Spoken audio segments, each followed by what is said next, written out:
Hey guys, I hope you guys are doing good and all happy and well. I'm going to do the best I can with this next video. It's been an interesting week. The last video was really hard, and this video, it's like, it kind of feels like Coma is telling me that I need to show my emotions. I'm like, what? I don't like crying in front of people. I mean, I've shed some tears. I cry in movies all the time. If you've ever watched a good movie with me, but real emotional tears are hard for me to show. And yeah, I mean, I don't know. I've just been getting the message that I'm, with this medium, I'm showing them to the world, but at the same time, I'm just alone here with my dogs. I first, I don't know why, just, I don't know, just to share, I've never been so thankful for a toilet in my entire life. And I'm actually really glad that I live in a way that I will push myself to the extreme, that I will appreciate something as simple and really not thought about as a toilet. I mean, who's ever really thought about not having a toilet or experienced not having a toilet for long periods of time? And in dry climates, outhouses are really not that bad. I've used them a lot, but here in the jungle, of course, it's different because it's so wet. It doesn't stay dry, which is why the dry composting toilets, I've had some difficulties with trying to get them to work here in the jungle. So anyway, I had really bad stomach pains, and I was really, really, really thankful for my toilet. And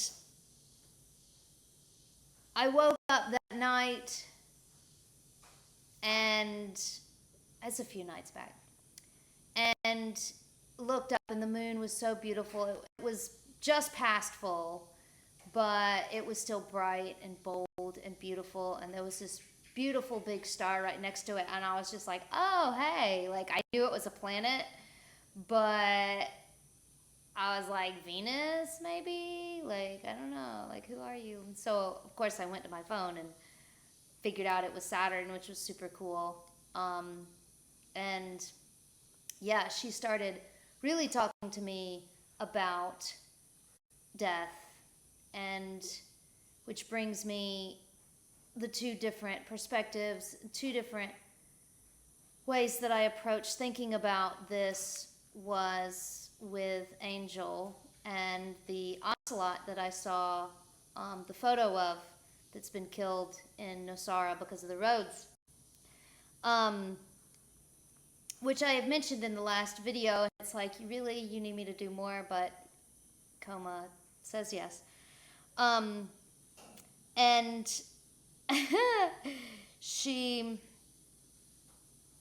we were discussing death, and she was like telling me about, being out here in the jungle, in the wild, and that the earth is dying. And then I realized that the words of being a death doula came to me, and I was like, a customer of mine told me that she was a death doula, and I never had thought about it before.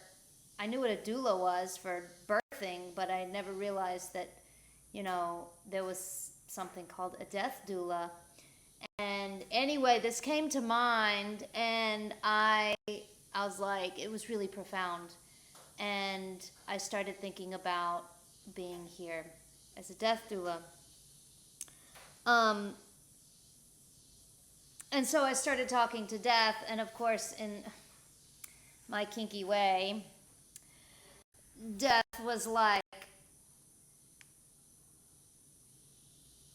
well, I was told to make love to Death. I was like, what? What the fuck? Actually, is what I wrote. What the fuck? And then realizing that my vision with Anubis came to mind, and that now Anubis I could visualize, getting kinky with. Death, is a little much. It's like, and so anyway, I've just been doing everything all at the same time, swinging emotion from emotion, cooking, reading, writing, praying, dancing, loving, singing, crying, working horses, loving dogs, doing it all. It's the fear of death that is toxic. Our relationship with death is a toxic relationship. Thinking about Angel and how I could have protected her and the dogs. I could have a fence to keep the dogs in, and I could have leashes, and I could live where there's better medical care around each corner. And then I realized that everything was very controlling. And thinking about living here in the wild, on how, I don't go to the doctor often, and I take these risks of, living out here in the wild. I take risks. It can be dangerous, I thought about losing Zero because there's not an emergency vet around the corner.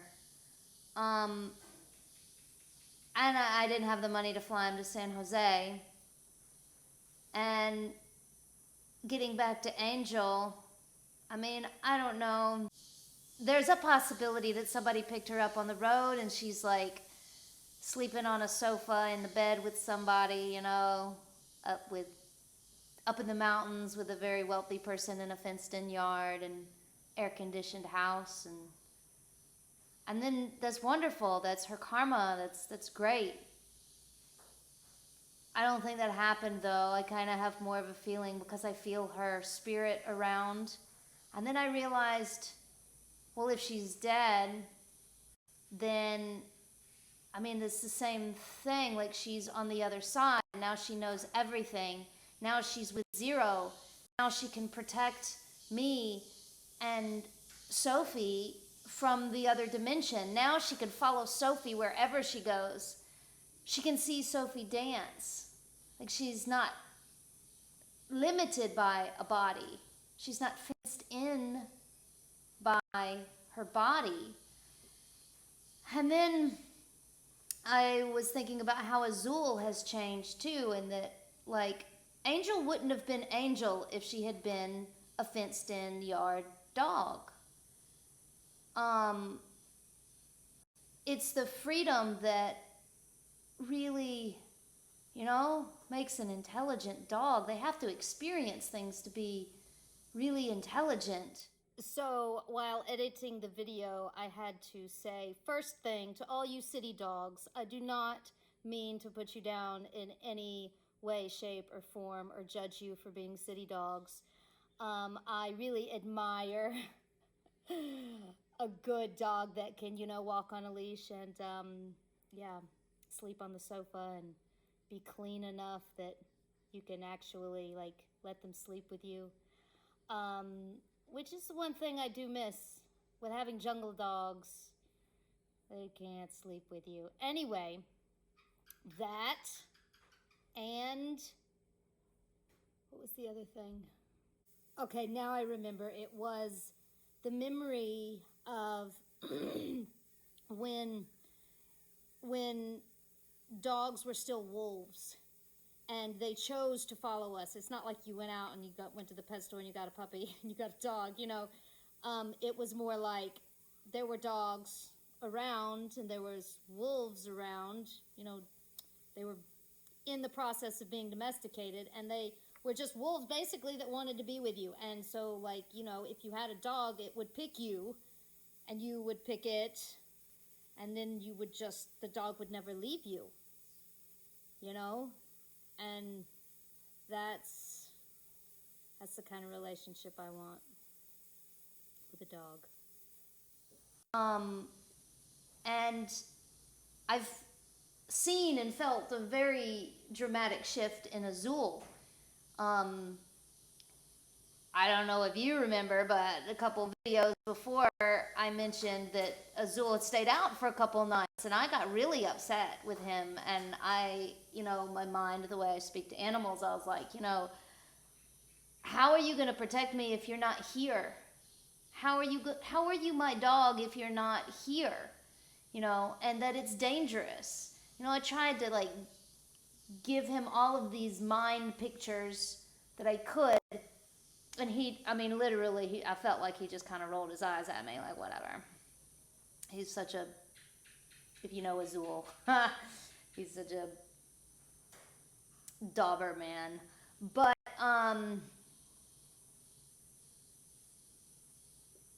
since Angel's disappeared, I've felt him change. He's been around more. He's been more loving. And I swear I feel him like he saw what happened. I swear he's learned from it. I feel it in my soul. I hear it when he loves on me. And I see it with him being like all day. He's here. And he'll run off for a little while, but, you know, when I first got back, he was gone all day. All day. And I was wondering if, you know, if I really had a dog. Um, so if Angel has passed on, which I was a little too emotional to talk about the cards that I pulled to know her, and it was first it was the 8 of diamonds, and then it was the 7 of diamonds, which really told me, you know, it didn't have to be a death card.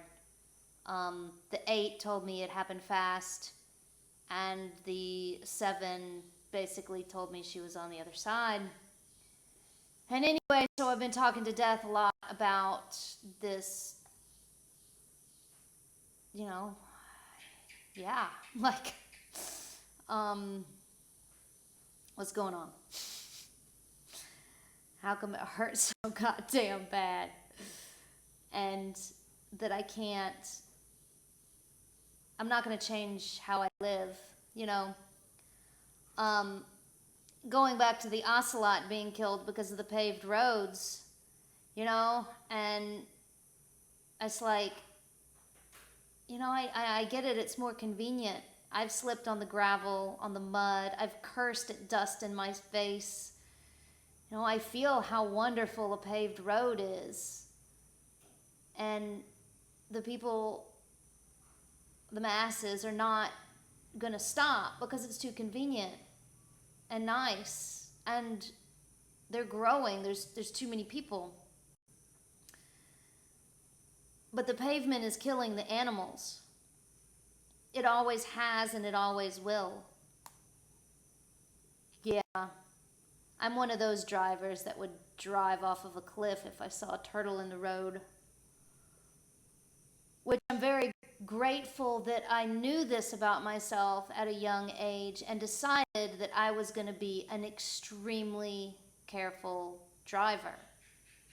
That I was going to, you know, look at driving as an art and perfect it. And I can say, you know, that I'm very good at avoiding animals in the road, and I watch for them. I'm constantly like I watch for the animals more than I do like really the road. Like I'm constantly aware of everything around me when I drive, and which made me think about, you know, these people that are driving out here and anywhere. I mean, they're not present. They're on their phones, for crying out loud, you know. They're just not present. Um which brought me to, you know, the cops and the the absurdity of the idea that the cops are actually gonna, protect the people and the animals and slow people down. When have cops ever stopped people from speeding? That's not. We've had roads now for a long time and cops now for a long time. It hasn't stopped people from speeding. It's not. It's only because, you know, they're making money. I mean, it's all about the money. Um. So yeah, and realizing that, death happens and being okay with death and accepting death and not needing cops and not needing hospitals. I know that's dramatic. What the fuck are we gonna do? Like, I mean, if I cut my leg and I can't go to the hospital, I'm gonna die. Well, it controls population, and I know that that's really bold and personal and raw and gruesome. But this is what death's been telling me, That he doesn't, he, she, it doesn't, shouldn't be looked at as something that's not connected to life. It's the same. It's the balance. It has to be both. You can't reject death. And that's when I thought about how it's like, well, they're not rejecting the death of all the animals on the planet. That's for sure. They're rejecting death of humans.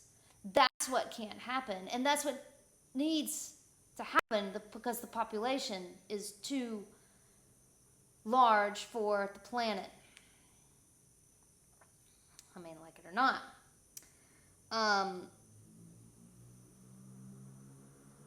So now I feel that I need to accept death. I need to accept that our Mother Earth is dying. That was hard. I am the death doula for our Mother Earth. I accept her death.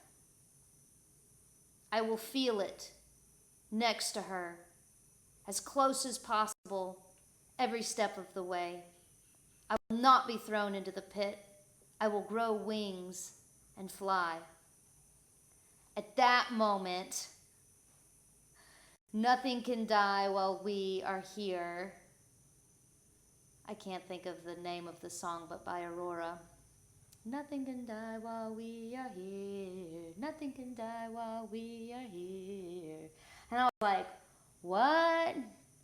How is that possible? Nothing can die. How is that possible? So I started asking. It's because the veil is lifted. There's no division. It's all the same thing. And feeling and loving it is the only way to get into her pants. Okay, death. Speak. I shuffle the cards. Center. And these are the dragon cards. So the magician card comes up and it's the dragon card. And I thought to myself, yeah, you like that, don't you, Death? And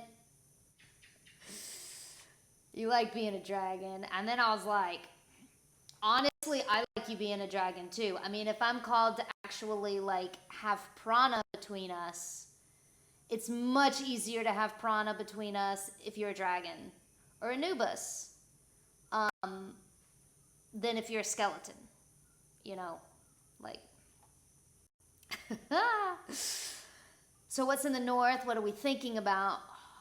Was the Two of Wands. And then I thought, wands, fire, two dragons, and I thought, these guys, whoa, two dragons. And I was thinking about the two sides, life, death, two sides sides of the coin. Preparation, accumulation, to be receptive. The wand is also a sexual energy. It is prana.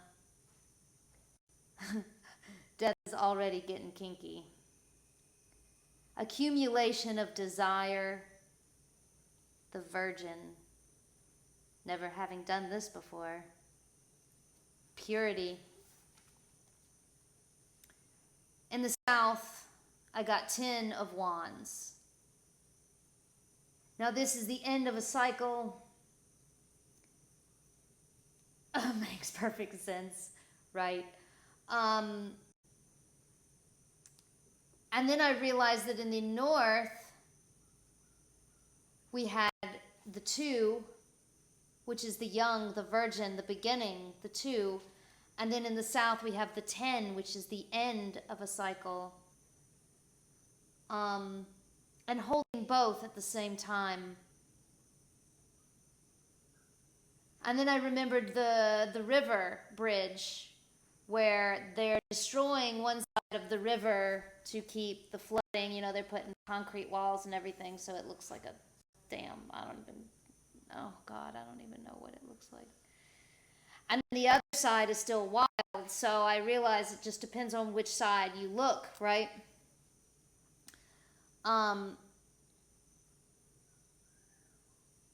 Very similar to the Wheel of Fortune. Actually, I have the 10 of Wands as the Wheel of Fortune, as well as the Joker with the yellow shirt. So I really have 2 cards in my deck that kind of basically mean, it's that swing, you know? It's that swing back and forth, back and forth. You know, it's like being grounded in the swing of her arms. Remember that swing being the sway of your mother rocking you, the rocking chair. Oh, I've never moved so much as when I had a baby in my arms. And just being able to swing, you know, that, I guess that was really the first time I really started noticing that how much better I felt when I moved, when I danced. And I was able to do that in public with a baby, you know, because I'm holding a baby. I could bounce a little baby. Anyway, whoa, that was sidetracking. What's in the east, what's coming up over the hill, was 6 of Wands. And I was like, whoa, all of these wands, this fire. This is 6. This is Tifereth. This is the Christ Center. This is the Sacred Heart. I felt that. I felt the death of Christ, dude. Like, he died on the cross. I don't mean to laugh. I'm not laughing at it. It's just so cliche, you know. But it's true, dude. Like, he forgave the motherfuckers that killed him. Like, really killed him. And that has come to my mind a lot. Like, I have to forgive these motherfuckers that are killing my mother. My planet. The planet that I'm here. I mean, it's my mother as long as I have this body, you know? I mean, I realize that there's other planets out there that I have inhabited before, but I really love this one, you know?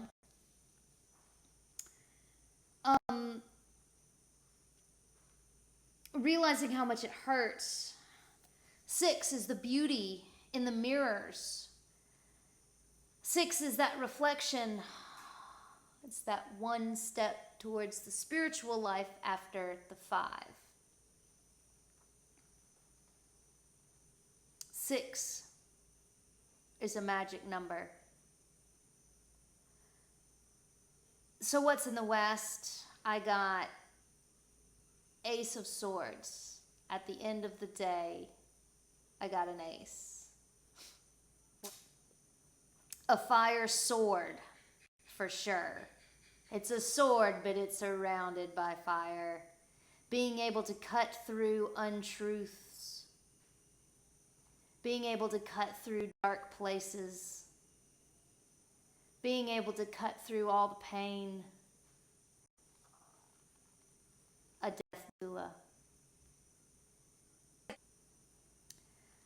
And I guess I can mention my dream last night, which was really interesting because it was like there was, oh, I don't know if I want to share it. um, it makes so much sense. Two women sharing their bodies with me. Angel in my arms. The other side, like bugs and spider webs and stuff, death. Then a sorceress on World of Warcraft got into the Rosicrucianists, the Rosicrucians. All of these images were separate, but I think they all have to do with dancing with death. Or in my case, fucking death. Fucking death. Oh God. So yeah, thanks for watching and listening. And I guess I should also say that I'm really trying to push my birth chart readings. I